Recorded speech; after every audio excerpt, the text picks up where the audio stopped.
واحنا في زمن التواتر، واحنا في عصر السكوت، شيء طبيعي الدم يرخص والسواد يملى البيوت. دي القصيدة اللي هنقولها النهارده بعنوان زمن التواتر. واحنا في زمن التواتر، واحنا في عصر السكوت، شيء طبيعي الدم يرخص والسواد يملى البيوت. لما يسرقها حميها، لما يجرحها أسيها طبيبها. لما يسرقها حميها، لما يجرحها أسيها.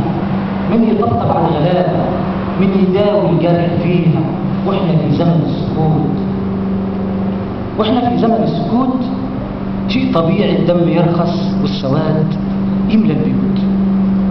لما تلقى العسكري عمال يدلع والمشير مش همه حاجة، حتى لو كانت تولع، شيء طبيعي الناس تولع أي حاجة، حتى لو مجمع كتب، شيء طبيعي الناس تولع أي حاجة، حتى لو مجمع كتب. أنت فين يا عم مينا؟ أنت فين يا ابن الحكم؟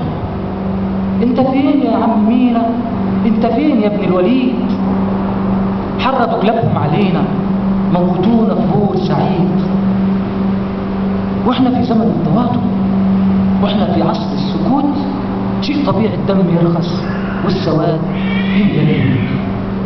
واحنا في زمن التواتر اي شيء ممكن يكون، يطلع المخلوع وراه يملك ورنا السجون، وان صرخنا باعلى صوتنا مصر عايزه يا ناس تكون، يطلع الديب اللي خلنا يتهمنا بالجنون. واحنا في زمن التواتر، واحنا في عصر السكوت، شيء طبيعي الدم يرخص والسواد يملى البيوت.